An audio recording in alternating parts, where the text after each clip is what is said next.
In a small village nestled among rolling hills, where the morning mist often embraced the thatched roofs, lived a blind boy.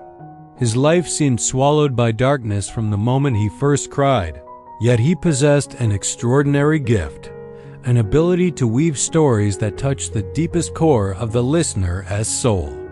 His tales were not mere narratives but contained profound wisdom and moral lessons that nurtured and inspired the villagers. This gift was like a tiny oil lamp striving to illuminate an infinite night. Yet, despite his talent, the blind boy spent much of his time in isolation.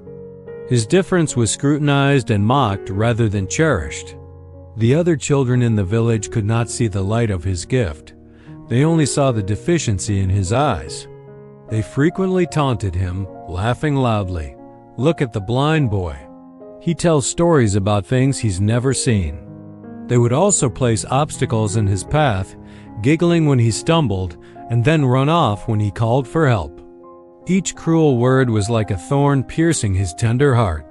In the still of the night, he lay awake, his soul racked with pain.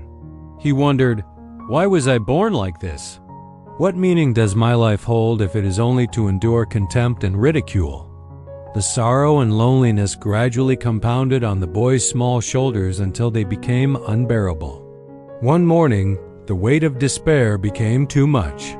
The blind boy decided he could not continue living. With his familiar walking stick, he felt his way towards the swift-flowing river at the edge of the village. Asterisk. The river will end all this suffering, asterisk, he thought, his heavy heart now holding only absolute hopelessness. A soul that was meant to be filled with beautiful stories now intended to write the saddest ending for itself. As the boy approached the riverbank, where the rushing water promised finality, he suddenly heard the gentle rustling of leaves from a colossal ancient banyan tree.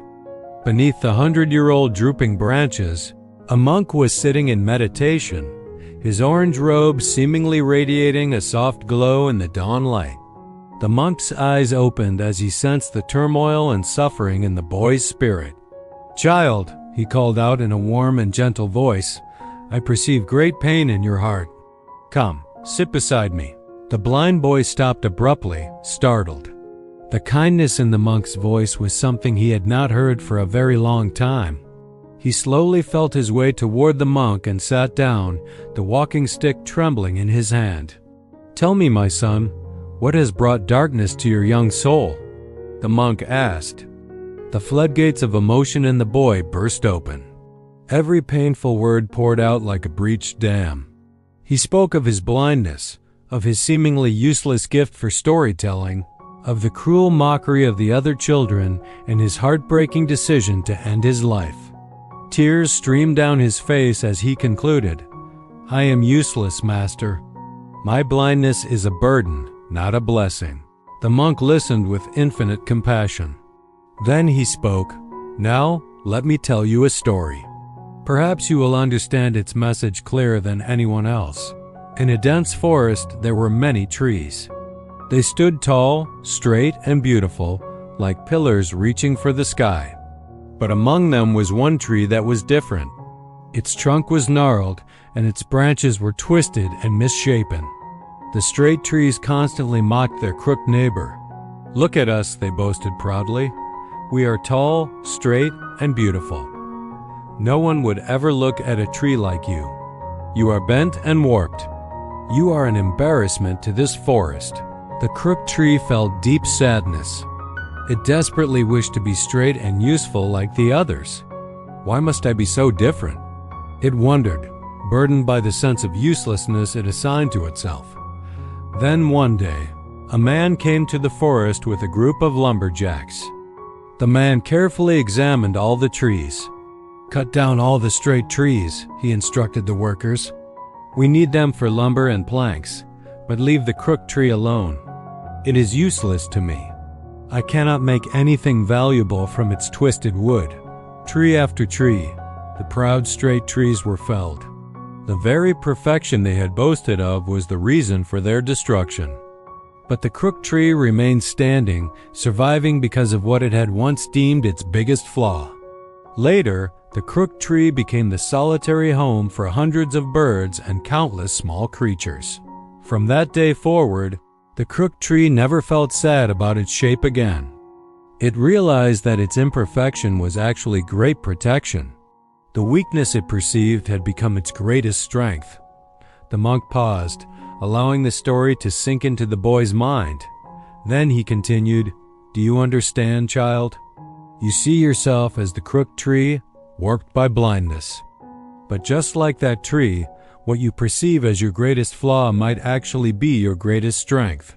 "But master," the blind boy protested, "I cannot see." "How can blindness ever be strength?" The monk smiled. "Tell me, when you create your stories, what do you see?" The boy thought for a moment. "I see with my heart, master.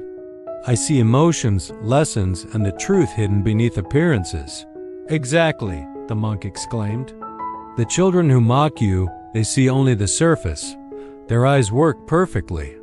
Yet they are blind to kindness, blind to wisdom, blind to the beauty of the gift you possess. A person who cannot see with their eyes sees deeper truths. Your stories touch others' hearts because they come from a place beyond physical sight. No one is perfect in this life. Even those seemingly perfect children who can run, jump, and look upon the world, they too have flaws. Perhaps their flaw is cruelty, the inability to see beyond the surface. Those who cultivate cruelty in their minds will eventually receive similar treatment from life, just like the straight trees. But you, like the crooked tree, will be cherished for your moral tailies. Blindness has granted you the gift of inner vision. It has shaped you into a storyteller whose words carry weight because they stem from struggle and depth. That very characteristic that seemed like a defect is what provides you with unique wisdom and purpose. The blind boy felt something shifting inside him. The monk's words were like sunlight breaking through a long, dark night. "Remember," the monk said, placing a gentle hand on the boy's shoulder, "comparing yourself to others only leads to misery. The straight trees spent their lives looking down on the crooked tree. But in the end, it was the crooked tree that survived to grow strong and free. You also have a purpose that only you can fulfill. Your stories, born from your unique perspective, can save more lives than you realize." "But what am I to do about the children who mock me?" the blind boy asked. "Continue to tell your stories," the monk advised. "Let your gift shine brightly. The wise people will find their way to you. As for the others, life will teach them their own lessons, just as the lumberjacks did. Your blindness is not your weakness. It is your unique source of strength. Use it." From that day forward, the blind boy returned to the village with a new understanding. He no longer cursed his fate. When the other children mocked him, he remembered the crooked tree standing firm and free while the straight trees were gone. He continued to tell his stories, and slowly, the wise began to seek him out. The blind storyteller became the village's most treasured teacher. His disability became his greatest ability. And whenever someone came to him feeling broken or imperfect, he told them the story of the crooked tree just as the monk had told him. The lesson carried by this tale is a source of eternal light in our souls. 1. No one is perfect in this world. The blind boy believed his inability to see made him worthless, while the straight trees believed their perfection made them superior. Perfection, it turns out, is an illusion. Even the perfectly sighted children in the village were blind to compassion and kindness. The monk taught that every person has flaws, some visible, others invisible. Perfection is neither attainable nor necessary for a meaningful life. 2. Learn to cherish your own uniqueness. The blind boy's lack of sight granted him the extraordinary ability to see with his heart and create soul-stirring stories. Likewise, the crooked tree's gnarled shape, which it once saw as a terrible defect, became a home for hundreds of birds and small animals. Every person is unique and has a special purpose. What makes you different may be your greatest asset. Your unique perspective, born from your unique struggles, can offer the world something no one else can provide. 3. Do not compare yourself to others. The blind boy spent long nights comparing himself to the sighted children, which only brought misery. The crooked tree spent its days comparing itself to the straight trees, making it sad. Comparing yourself to others only leads to unhappiness. It often makes you feel inferior. Be content with who you are, for everyone is walking their own unique path with their own unique purpose. 4. Everything has advantages and disadvantages. The blind boy's inability to see seemed only a disadvantage, but it actually gave him a greater insight. The twisted shape of the crooked tree, mocked by all, saved its life. Every feature, every circumstance, every quality in life comes with both benefits and drawbacks. If we look deeply into our lives, we will find that we are all either like the blind boy or the crooked tree. Some of us carry visible differences that make us stand out. Others carry invisible struggles that no one else can see. But here is the truth. No one is perfect, and that is exactly how it should be. Today I want to challenge you. Stop comparing yourself to others.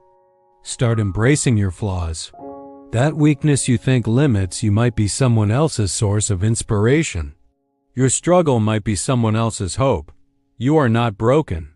You are unique, and in that uniqueness lies your greatest strength. If this story has touched your heart and changed how you view yourself or others, please share it with someone who needs this message. You never know, the person you share it with might be struggling with their own perceived defects, waiting to hear that their difference is actually their strength. Remember, no one is perfect. Stop comparing. Start embracing.